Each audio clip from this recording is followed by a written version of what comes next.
अस्सलाम वालेकुम दोस्तों, अक्सर मुशाहिदे में आया है कि बहुत से लोग जापानीज़ हीटर के कंट्रोल बोर्ड के ऊपर लिखी हुई ना समझ आने वाली जापानी ज़बान की वजह से इस हीटर को प्रॉपर इस्तेमाल करना नहीं जानते और इसके मिसयूज़ की वजह से हीटर चंद ही दिनों में ख़राब हो जाते हैं। तो आज की इस वीडियो में हम आपको प्रॉपर इस्तेमाल करने का तरीका बताएंगे और जापानी ज़बान को इंग्लिश में ट्रांसलेट करना सिखाएंगे, जो कि बहुत आसान है।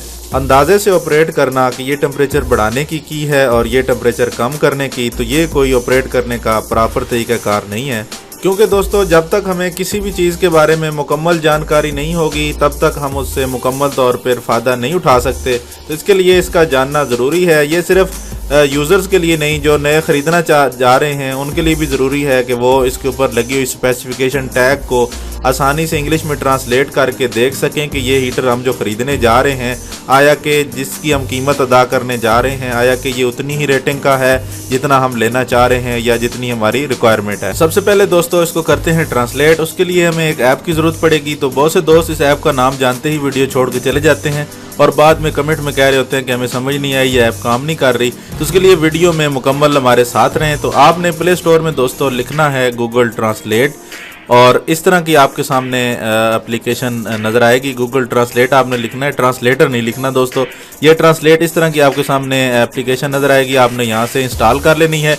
मेरे पास चूँकि ऑलरेडी इंस्टॉल है तो इंस्टॉल होने के बाद यहाँ से आप बेशक ओपन कर लें, नहीं तो ये इंस्टॉल होने के बाद आपके ऐप स्टोर में चली जाती है, वहाँ से भी आप इसे ओपन कर सकते हैं। जैसा कि एक आइकन बन जाएगा ऐप स्टोर में हमारे पास, तो यहाँ पे पड़ा हुआ है, यहाँ पे ये इस तरह का दोस्तों आपको सामने आइकन इसका नज़र आएगा ट्रांसलेट का। इंस्टॉल होने के बाद इसे ओपन करें और यहाँ पे ये दो लैंग्वेज में बाय डिफ़ॉल्ट हुआ है कि ये इंग्लिश टू उर्दू इसको ट्रांसलेट करता है। तो जिस लैंग्वेज को आपने ट्रांसलेट करना है उसमें हम जापानीज़ सेलेक्ट कर लेते हैं। तो ये हमारे पास डाउनलोड हुई है लैंग्वेज, ये ऑफलाइन भी काम करता है। और दूसरी साइड जिसमें ट्रांसलेशन करनी है उसे हम इंग्लिश सेलेक्ट कर लेते हैं। और उसके बाद दोस्तों आप यहाँ लिख के भी कर सकते हैं, क्योंकि यहाँ पे वहाँ से देख के लिखना काफ़ी मुश्किल है। तो हम यहाँ पे बने हुए कैमरा और हैंड राइटिंग भी है, वॉइस से भी आप कर सकते हैं। तो मैं यहाँ कैमरे के ऑप्शन पे क्लिक करूँगा तो इस तरह ये सिंपल कैमरा ओपन हो जाएगा। और अब मैं इसको जिस लैंग्वेज के ऊपर करूँगा उसको वो ट्रांसलेट करके इंग्लिश में हमें इमेज दिखा देगा। तो हमें लिखने की भी ज़रूरत नहीं पड़ेगी और सिंपल सामने कैमरा लाएं और इसको ट्रांसलेट करें। तो यहाँ देखें, ये जो जापानीज़ ज़बान में लिखा हुआ था वो ड्राइविंग इनपुट ऑफ और ऑन है, यानी कि यहाँ से आप इसको इनपुट ऑन ऑफ कर सकते हैं। इस बटन का ये फंक्शन है। तो इस तरह आप सिंपल कैमरा सामने लाएं और इसको कन्वर्ट करके आपको शो करा देगा। अब बाकी कीज़ की तरफ आते हैं। यहाँ ये ऊपर कीज़ जो बनी हुई है इसका क्या मतलब है, यहाँ सामने रखने पे हमें मालूम हुआ कि ये गुड मॉर्निंग है। गुड मॉर्निंग का मतलब जापानीज़ हीटर में स्लीप मोड होता है, यानी आप इसको लगा के रात को ईजिली सो सकते हैं। और यहाँ पर जो है वो प्रेस टू कीज़ का मतलब यहाँ लिखा हुआ नज़र आ रहा है कि ये लॉक है। तो अगर दोनों को एक साथ प्रेस करेंगे तो ये लॉक हो जाएगा।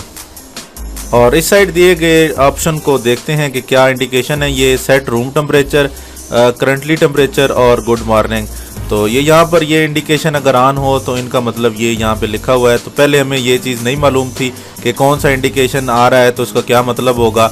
और यहाँ पर अब आप इसको ट्रांसलेट करके उस इंडिकेशन का मतलब देख सकते हैं और उस मुताबिक इसको ऑपरेट करा सकते हैं कि कौन सा फॉल्ट आ रहा है या कौन सी इसमें हीटर में जो है वो चेंजिंग आ रही हैं या क्या मसला आ रहा है। तो उस मुताबिक आप इसे मॉडिफाई करके उसे ऑपरेट कर सकते हैं। जो दोस्त अभी हीटर ख़रीदने का सोच रहे हैं, ये एप्लीकेशन उनके लिए बहुत कारआमद साबित होने वाली है, क्योंकि इस ऐप के ज़रिए ही वो प्राइस टैग और जो रेटिंग की पट्टी लगी होती है हीटर के ऊपर उसको ट्रांसलेट करके तभी जान सकते हैं कि ये कौन सी रेटिंग का हीटर है, आया कि उनकी रिक्वायरमेंट के मुताबिक है या नहीं, या जो वो शॉपकीपर से मांग रहे हैं ये वही हीटर है कि नहीं। क्योंकि दोस्तों इसके ऊपर किसी और लैंग्वेज में नहीं लिखा हुआ कि ये कितने BTU का है, कितने वाट का है, ये कितनी एनर्जी लेता है, कितनी इसकी इलेक्ट्रिकल सप्लाई है, ताकि यहाँ से आप देखेंगे तभी उसको यूज़ कर सकते हैं कि ये 110 सप्लाई का है या 220 डायरेक्ट पे चलता है।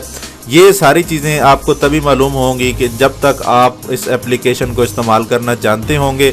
आपके पास जो है वो ये एप्लीकेशन होगी गूगल ट्रांसलेट, तो तभी आप जो है वो इसको ट्रांसलेट करके ये जान सकेंगे। यहाँ पर कुछ नोटिस भी इसका लिखा हुआ है और कुछ प्रिकॉशंस भी हैं। ये सारी जान के आप इसे इस्तेमाल करेंगे तो ही आपका हीटर लॉन्ग लाइफ चलेगा। अगर दोस्तों वीडियो पसंद आई है तो लाइक ज़रूर करें, और अगर पसंद नहीं आई तो कमेंट में अपनी राय का ज़रूर इज़हार करें। और अगर आप कुछ पूछना चाहते हैं मज़ीद तो भी आप कमेंट में हमें बता सकते हैं। और चैनल को सब्सक्राइब ज़रूर करें ताकि ऐसी लेटेस्ट और इन्फॉर्मेटिव वीडियोस आपको बर वक्त मिलती रहें। अपना बहुत सा ख्याल रखिएगा। एक नई वीडियो के साथ दोबारा हाजिर होंगे। अल्लाह हाफिज़।